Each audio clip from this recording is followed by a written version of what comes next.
Combien il est important que toute initiative nouvelle dans l'œuvre que nous faisons pour Dieu naisse par une révélation donnée à ceux qui sont choisis pour l'accomplir. C'est parce que Dieu a parlé et a donné une révélation à un instrument choisi et qu'une œuvre véritable a été faite que d'autres l'ont ensuite pris comme modèle et ont cherché à l'imiter dans d'autres endroits. Il en est résulté, et il en résultera toujours, qu'ils seront appelés à en prendre la responsabilité, à trouver les ressources, les ouvriers, les fonds et le soutien général. Cela les amènera encore à beaucoup de méthodes tristes et à des mesures douloureuses, sinon mauvaises et mondaines, et ils finiront par se trouver dans une position fausse. La conception, et non pas l'imitation, telle est la loi divine de la reproduction. L'onction, et non pas le choix humain, telle est la loi divine de la succession. Le fait est que l'œuvre de Dieu est devenue une sphère dans laquelle beaucoup d'éléments naturels trouvent une expression et une gratification. Il faut que l'homme fasse quelque chose, voit quelque chose et quelque chose. L'ambition, l'acquisition, l'action ont trouvé leur voie dans l'entreprise chrétienne. Et c'est ainsi que, trop souvent, soyons tout à fait francs, l'œuvre devient notre œuvre, notre mission, notre champ, notre clientèle.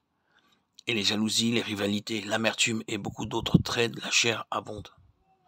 C'est une chose très difficile, crucifixion en vérité pour l'homme naturel que de ne rien faire, de n'avoir rien, et spécialement de ne savoir rien. Mais à l'égard de ces instruments dont il s'est servi le plus, Dieu a fait de tout cela la part très réelle de leur éducation et de leur préparation. Le dépouillement complet de toute ressource personnelle, c'est le seul chemin par lequel toutes choses seront de Dieu. Hébreux 2:10. C'est la base sur laquelle Christ lui-même a préféré vivre.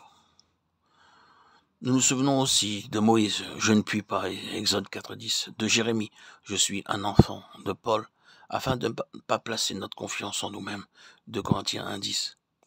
Ils étaient sortis d'une école dans laquelle leur avait été enseigné de manière expérimentale cette grande leçon de la différence qui existe entre ce qui est naturel et ce qui est spirituel. Il nous faut comprendre que Dieu cherche à avoir des fils de son esprit. La vérité sous-entendue et qui ressort de ce que l'on a appelé la parabole de l'enfant prodigue, c'est la transition d'un état de fils, c'est-à-dire qui est sur la base de la loi, à un autre état, c'est-à-dire celui qui est sur la base de la grâce, de la chair à l'esprit.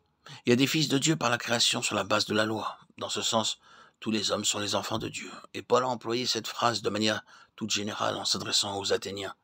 C'est en lui que nous avons la vie, le mouvement et l'être. Comme l'ont dit quelques-uns de vos poètes, nous sommes aussi de sa race. Étant donc de la race de Dieu, nous ne devons pas croire que la divinité soit semblable à l'or, à l'argent ou à la pierre sculptée par l'art et le génie de l'homme. Actes 17, 28, 29. Mais par la chute, par l'égarement ou la déviation de l'homme. Mon esprit ne sera pas toujours en lutte avec l'homme, car l'homme est devenu chair et ses jours sont réduits. Genèse 6.3. Tous les desseins de Dieu et les possibilités de cette relation ont été brisées, et cette relation n'a plus de valeur. Il est devenu chair, il est donc séparé de Dieu, étranger, Éphésiens 4.18, dans un pays éloigné, perdu, mort, Luc 15, 13 et 24. C'est ici que paraît la grâce et l'esprit par la grâce. L'esprit commence son action dans ce domaine de la mort et de l'éloignement. Il convainc de pécher contre le ciel, Luc 15, 21.